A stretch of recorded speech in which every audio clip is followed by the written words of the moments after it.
মানুষকে বছরের পর বছর একসাথে সঙ্গ দিয়েও চেনা যায় না, তবে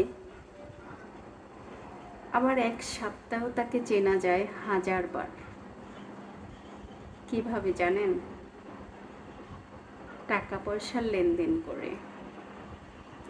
আপনি যদি কাউকে চিনতে চান তাহলে তার সাথে টাকা পয়সার লেনদেন করে দেখবেন, দেখবেন সে কত রকম ছলচাতুরি করতে পারে, তার ভিতরে কত রকম বাহানা আছে আপনাকে দেখাতে পারবে।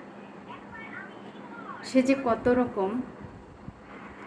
রকম কথা ঘোরাতে পারে, কত রকম মিথ্যে বলতে পারে, কত রকম ফাঁকিবাজি, কত রকম